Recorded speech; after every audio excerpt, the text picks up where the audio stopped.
India's number 1 varicose veins hospitals ఐబీసీను సంప్రదించండి. మీ నొప్పి లేని ప్రయాణాన్ని ప్రారంభించండి. శ్రీ గురుభ్యో నమః. మహాగణాధిపతి నమః. శివాయ గురు నమః. శ్రీ కామేశ్వరి దేవి నమః. సుమన్ టీవీ ప్రేక్షకులకి శుభోదయ శుభాకాంక్షలు. నేను మీ సోమేశ్వర శర్మ. మేషం నుండి మీనం వరకు ఉన్నటువంటి రాశి ఫలితాలు నా పరిజ్ఞానం సహకరించే మేరకు ఈ వారం రాశి ఫలితాలను తెలియజేస్తాను. ముందుగా గోచారం. వృషభంలో రవి బుధులు, మిథునంలో గురువు, కర్కాటకంలో కుజుడు, సింహంలో కేతువు, కుంభంలో రాహు, మీనంలో శుక్రుడు శని. అలాగే చంద్రుడు మేషం, వృషభం, మిథున రాశుల్లో సంచారం. ఈ రాశి ఫలితాలు ఈ నెల 25వ తేదీ నుండి 31వ తేదీ వరకు వర్తిస్తాయి. ధనుసు రాశి. ధనుసు రాశి వారికి ఈ వారం చాలా బాగుందని చెప్పచ్చు. రాశ్యాధిపతి చతుర్థాధిపతి అయిన గురువు సప్తమంలోకి మారారు. కొన్ని పనులు ఏవైతే ఆగిపోయి ఉన్నాయో అవి పునఃప్రారంభమవుతాయి. వ్యాపారం చక్కగా ఉంటుంది. నూతన వ్యాపారాలు కలిసి వస్తాయి. భాగస్వామ్య వ్యాపారాలు కూడా చక్కగా కలిసి వస్తాయి. ఒక ప్రాజెక్టు చేయాలని నిర్ణయించుకుంటారు. అది ఈ వారం నెరవేరే అవకాశం గోచరిస్తుంది.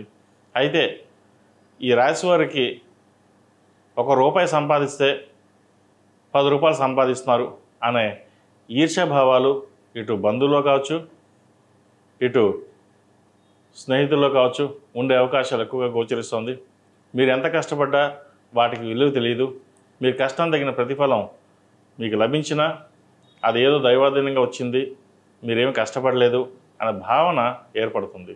అయితే ఇవన్నీ మీరు పక్కన పెట్టి స్వయం కృషితో మీరు ముందుకు వెళ్ళండి. చక్కగా రాణించగలుగుతారు.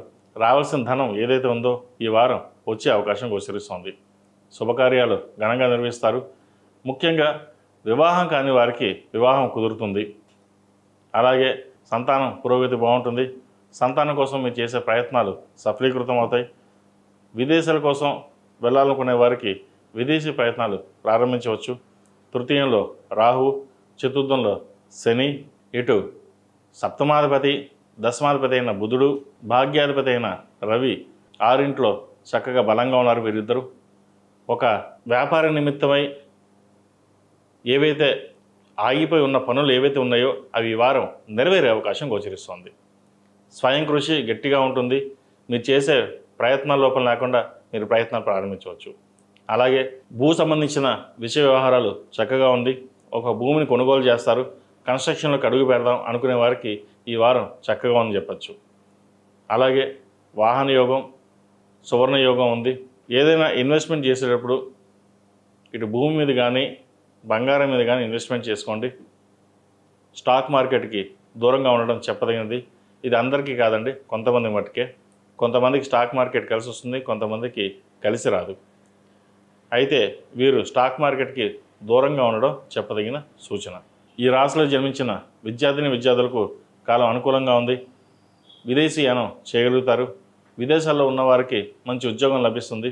అయితే ప్రేమ వివాహ విషయాలలో కొంత దూరంగా ఉండడం, ఏదైనా ఉంటే తల్లిదండ్రులతో డిస్కస్ చేసి ముందుకు వెళ్ళడం చెప్పదగినది. కొన్ని నిర్ణయాలు అనాలోచిత నిర్ణయాల వల్ల ఇబ్బందులు పడే అవకాశం గోచరిస్తుంది. ఏదైనా సరే పెద్దవాళ్ళ సలహాలు సూచనలు తీసుకుని ముందుకు వెళ్ళడం ఎంతో మేలు చేకూరుతుంది. లేకపోతే నష్టపోయే అవకాశం గోచరిస్తుంది. అలాగే డబ్బు విషయంలో ఎంత జాగ్రత్తగా ఉంటే అంత మంచిది. సాధ్యమైనంత వరకు సేవింగ్స్ రూపంలో వెళ్ళడం చెప్పదగినది. అలాగే కళా సంబంధమైన విషయ వ్యవహారాలు, chartered accounts, real estate, fashion designing, artificial intelligence, ENT సంబంధించి కాస్మెటిక్స్ ఈ రంగాల్లో ఉన్న వారికి చక్కగా ఉందని చెప్పచ్చు. సాఫ్ట్వేర్ రంగం వారికి కొంత ఇబ్బందికరమైన వాతావరణం నెలకొంటుంది. చేతి దాకా వచ్చిన ఉద్యోగం జారిపోయే అవకాశాలు గోచరిస్తుంది. అయితే వచ్చిన అవకాశాలని ఏది ముందు వస్తే ఆ ఉద్యోగంలో జారడం అనేది చెప్పదగిన సూచన. ఇంకో ఉద్యోగం ఉంది కదా, 2-3 ఇంటర్వ్యూస్కి వెళ్ళాం, అది వస్తుందేమో అనే భావన ఏర్పడకుండా చూసుకోవాలి. ఏదైతే ఉద్యోగం వచ్చిందో అది వచ్చిన అవకాశాన్ని సద్వినియోగపరచుకోండి. మంచి ఫలితాలు సంప్రాప్తిస్తాయి. ఈ రాశిలో జన్మించిన స్త్రీలకు వృత్తి ఉద్యోగాల పరంగా, వ్యాపార పరంగా సానుకూలంగా ఉంటుంది. అలాగే దైవ కార్యక్రమాలని చక్కగా నిర్వర్తిస్తారు. దైవ దర్శనాలు చేసుకోగలుగుతారు. భాగ్యంలో కేతు సంచారం, తృతీయంలో రాహు సంచారం వల్ల అఖండమైన ఖ్యాతిని జ్ఞానాన్ని సంపాదించగలుగుతారు. మీ తెలివితేటలతోటి అందరినీ మెప్పించగలుగుతారు. మీకు బిజినెస్ చేయడం చేత కాదు, ఉద్యోగం చేయడం సరిగా రాదు అని ఎవరైతే ఉంటారో వాటిని పక్కన పెట్టి మీ స్థానం సంపాదించుకోవడానికి ప్రయత్నాలు చేస్తారు. నలుగురిలోనూ పేరు ప్రఖ్యాతలు గడిస్తారు. రాజకీయ రంగంలో ఉన్న వారికి కొంత ఇబ్బందికరమైన వాతావరణం ఉంటుంది.